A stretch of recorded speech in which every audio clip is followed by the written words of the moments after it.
안녕하세요. 그리려나입니다.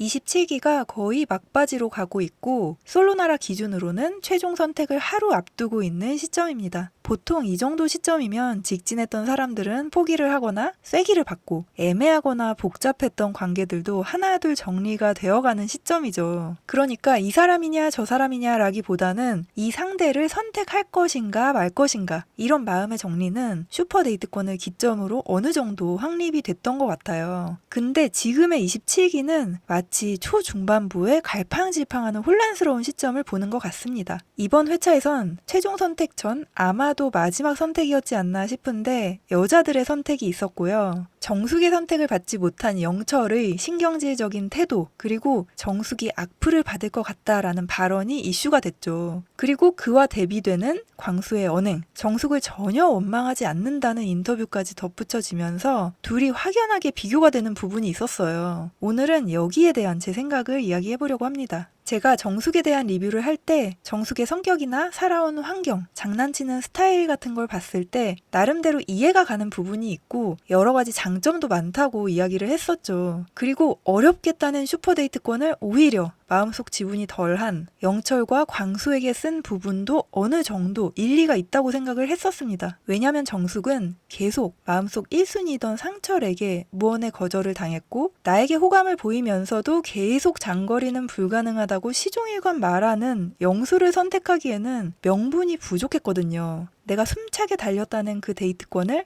난 장거리 안 돼. 그래도 내가 좀 아쉬우니까 데이트는 한 번쯤 해보고 싶어 라고 말하는 영수에게 쓰는 건 정숙 입장에서 자존심이 허락하지 않죠. 근데 제가 도무지 이해할 수 없는 한 가지. 영철을 대하는 태도나 영철에게 하는 스킨십에 대해서만큼은 납득이 안 된다고 계속 말씀을 드렸어요. 결론적으로 말하자면 저는 영철의 입장에서 충분히 화가 날만 했다라고 생각합니다. 그리고 화가 나서 영철이 내뱉었던 말이 부적절했다는 생각은 들지만 단지 내가 좋아하는 사람의 선택 하나 못 받았다는 이유로 분노한다며 비난을 받거나 광수와 단순 비교를 당한다면 억울할 수 있다고 생각해요. 그래서 영철의 시점으로 한번 보겠습니다. 영철은 첫인상으로는 옥순을 선택했죠. 아마 외적으로는 옥순이 가장 마음에 들어왔고 그렇기 때문에 첫인상에 이어 첫 데이트로도 옥순을 선택했을 거예요. 근데 정숙이 장거리에 대해 고민이 있는 것처럼 영철 역시 옥순과 지역적으로 멀다는 걸 인지하고 있었고 역시나 데이트에서 장거리 문제로 이야기가 나와요. 그때 옥순이 장거리의 문제점에 대한 고민을 조목조목 이야기했고 그렇게 말하는 옥순을 보며 영철은 그 고민이 수긍이 가기도 하는 한편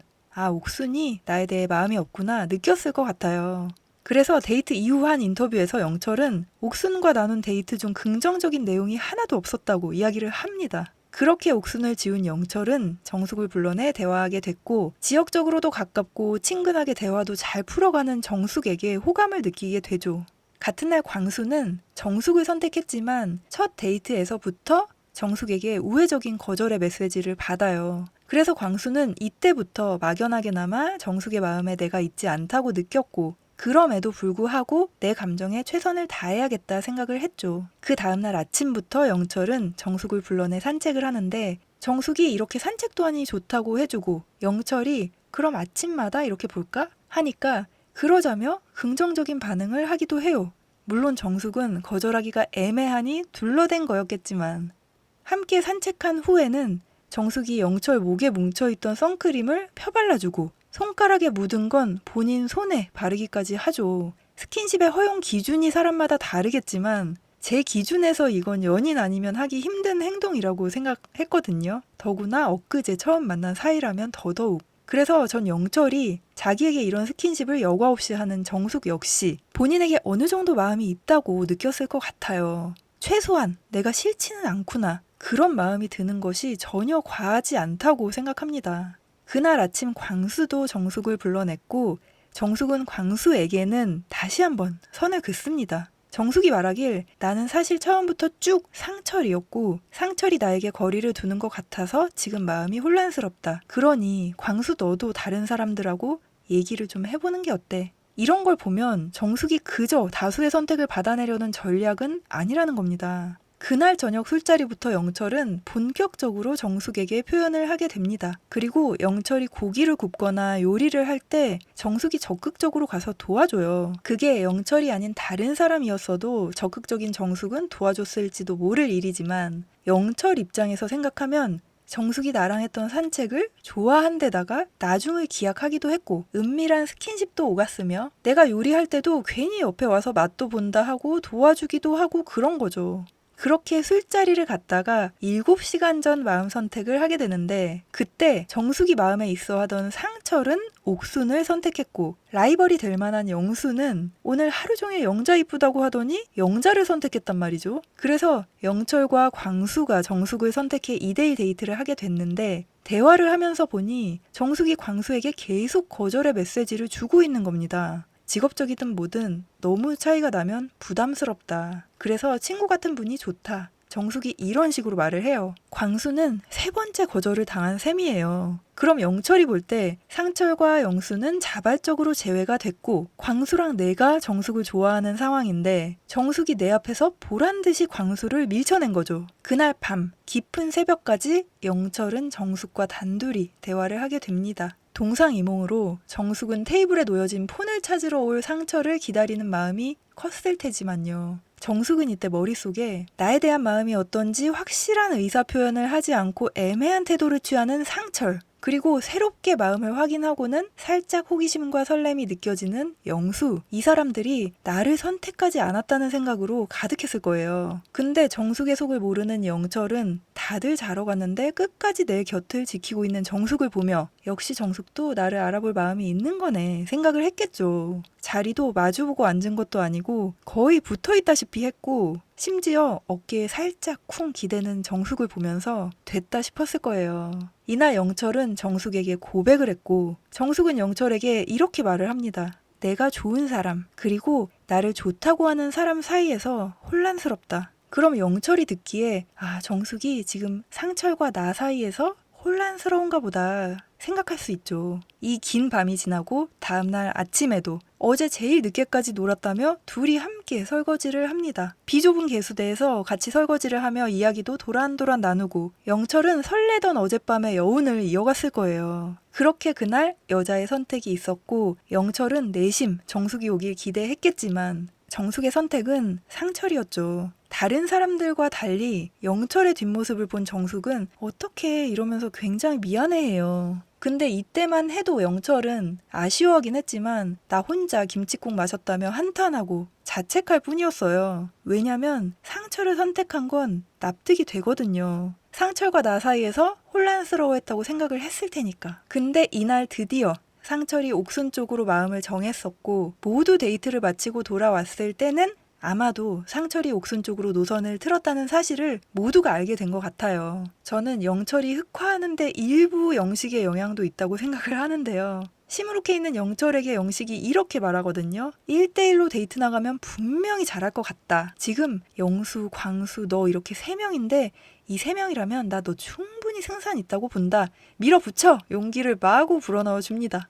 영철은 그 말에 결의를 다지죠. 영식 네 말대로 꼭 슈퍼데이트권 따서 1대1로 데이트를 하며 나의 진가를 보여주리라. 하지만 마음만 앞섰던 영철은 결국 따내지 못했고 그 슈퍼데이트권을 정숙이 2장이나 따게 되면서 상황이 더 복잡해지는데요. 정숙은 본인이 좋아했던 상철에게는 속된 말로 차였고 외모적으로 마음에 드는 영수는 너가 괜찮기는 한데 장거리까지는 불가능하다며 가벼운 태도를 취하니까 써주기 자존심 상하고 정말 어디에 써야 할지 갈 곳을 잃은 상황. 데이트권을 쓰기도 써야겠고 한편 다른 사람한테 씀으로써 내가 진짜 관심 있는 남자들을 자극하고 싶은 마음도 있었을 것 같은데 결론적으로 설렘이 없는 광수와 영철에게 써버리고 맙니다. 근데 정숙이 광수에게는 슈퍼데이트권을 쓰는 그 상황에서조차 솔직한 마음을 이야기합니다. 나는 설레는 사람이 상철이었는데 결국 포기하게 됐다. 그래서 쓸 사람이 사실은 없었다. 신뢰가 안 된다면 나랑 그냥 데이트 해줄 수 있겠니? 한마디로 내가 너 마음에 없는 거 알지? 그런데도 누구한테 쓰긴 써야 되니까 나한테 노력해준 너에게 보답의 의미로 쓰려는데 괜찮겠니? 이 말이죠.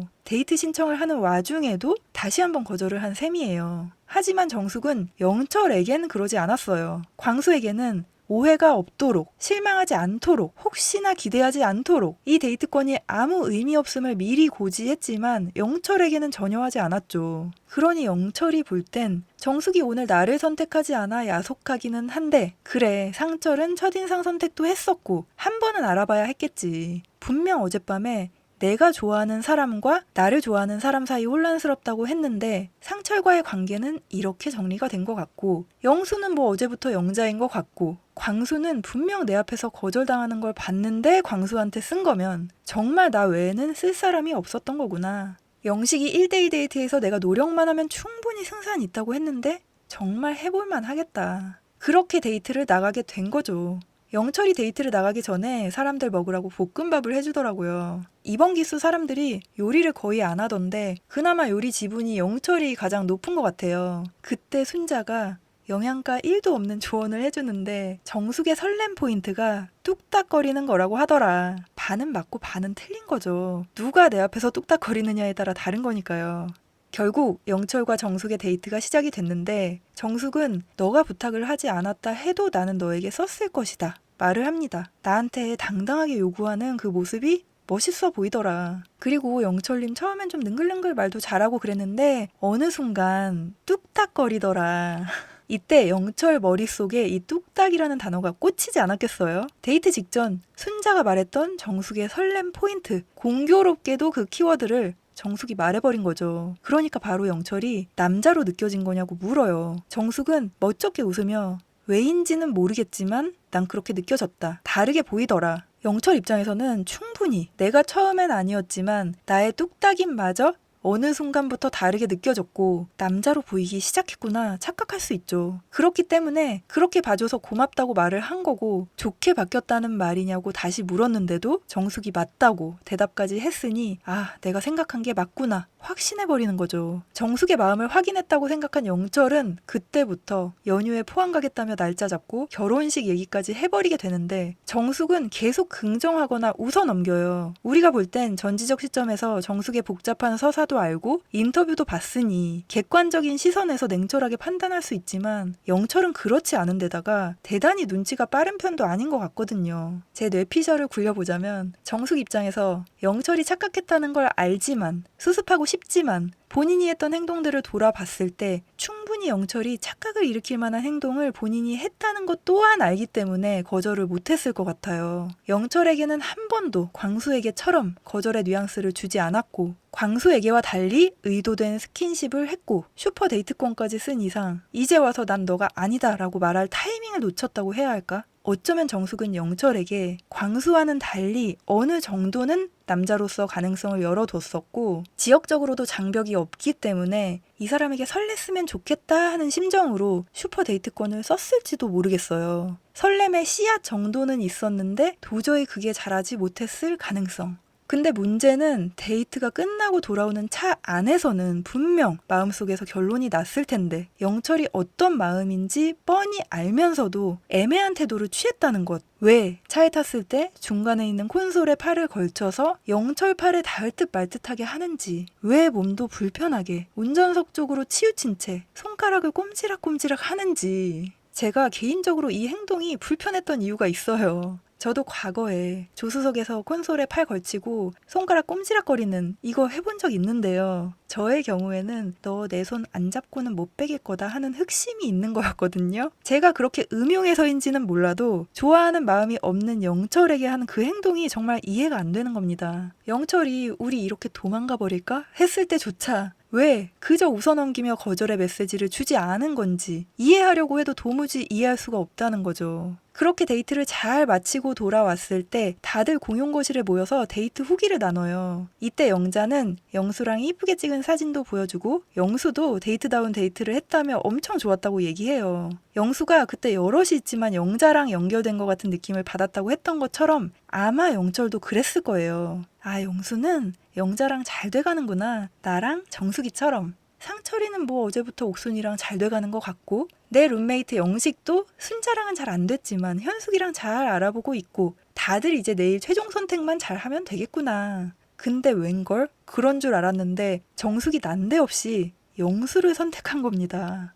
영철 입장에서는 청천벽력처럼 느껴졌을 거예요. 이거 말이 안 된다 생각하는 게 무리는 아니에요. 정숙 시점에서 보면 영수와 충분한 서사와 대화가 있었지만 영철은 모르죠. 최종 선택을 하루 남기고 나랑 충분한 교감이 됐다고 생각했는데 단순히 알아보기 위해 영수를 선택하는 정숙이 밉기도 하고 이해가 안 되고, 근데 그 상황에 옆에 있던 영식은 자꾸 내가 볼 때 그냥 알아보러 가는 거지 의미 있는 거 아니다 말아줘. 전에 영표 받은 여자들을 위로하기 위해 한 말이랑 비슷하죠. 그러니까 영철이 의도는 알겠는데 이거 좀 아니다 싶다. 정숙의 의도를 알겠다고 하지만 영철은 몰라요. 영철 생각에는 우여곡절이 있긴 했지만 정숙과 마음을 확인했고 상대는 정해졌으니 뭐 선택을 할지 말지, 선택의 의미는 뭘지, 이후에 어떻게 할지 생각할 단계라고 확신했는데 단순 호기심으로 딴 남자 알아본다며 나를 이렇게 혼자 뒀다? 도무지 이해가 안 되죠. 그래서 화가 났고 차에 탔을 때 악플 좀 받겠는데 이렇게 말하게 된 겁니다. 이 영철의 말을 들었을 때 시청자로서 보고 있던 제가 흠칫했는데요. 한마디로 몰입이 깨졌다는 뜻입니다. 우린 출연자들의 감정에 몰입해서 이 사람들이 감정을 어떻게 표현하고 컨트롤하는지, 또 선택의 순간 어떤 마음일지, 어떤 반응을 보이는지 이런 걸 보잖아요. 근데 영철의 그 말은 TV 속 내가 몰입하고 있던 인물이 갑자기 댓글, 대중 여론 같은 현실적인 시선을 들이밀어 버린 거죠. 드라마 주인공이 갑자기 시청률 운운하는 것처럼. 원래는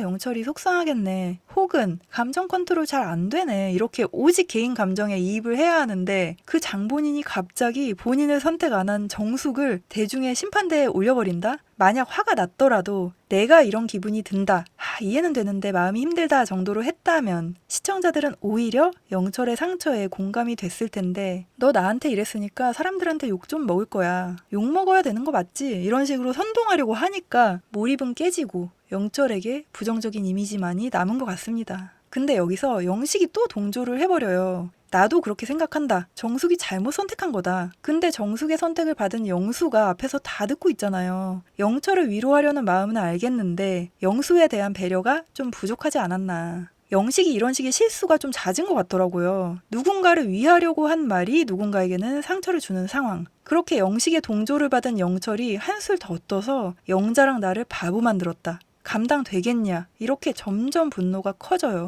영식은 지금 상황 파악을 잘 하지 못하고 있는 상태에서 본인 생각, 본인 기준으로 강력하게 영철에게 조언을 하고 있어요. 내가 볼 때는 이렇다. 근데 틀렸죠. 영철이 너는 충분히 승산 있다. 전혀 아니죠. 정숙이가 잘못 선택한 거다. 그건 본인 생각이죠. 너는 할 수 있어. 밀어붙여. 내가 볼 때는 잘 돼. 그런 동료가 정말 도움이 될 때도 있겠지만 지금 영철에게는 오히려 독이 된 겁니다. 영철이 현실 파악보다는 밑도 끝도 없이 더 과감해지고 있잖아요. 제가 종종 리뷰에서 주변 사람들의 동조나 입김이 마음 변화에 작용을 한다고 말을 하는데 여자들은 주변 반응에 휘둘리지만 남자들은 그렇지 않다라는 의견이 가끔 있어요. 근데 저는 지금까지의 제 경험으로 보나 나는 솔로를 통해서 보나 그게 사람 나름인 거지 성별에 따라 둘로 나뉘지는 않는다고 생각을 합니다. 어쨌든 이렇게 분노에 찬 영철과 대비되게 광수는 자기 감정대로 가는 게 용기 아니겠냐 말을 했고 바로 이어 정숙을 전혀 원망하지 않는다는 인터뷰까지 보여주죠. 근데 광수는 이미 정숙에게 수차례 거절을 당했고 본인 행동을 부담스러워할 정숙에게 오히려 미안함을 느끼는 상황이었어요. 그러니 광수는 정숙에게 본인의 감정을 충분히 존중받았다고 느꼈을 거예요. 또 광수는 자기 감정대로 끝까지 밀고 나가는 게 용기라고 말했는데 이게 정숙을 두고 한 말이지만 본인의 감정을 투영한 거라고도 할 수 있는 거죠. 지금 본인이 그렇게 하고 있는 거니까.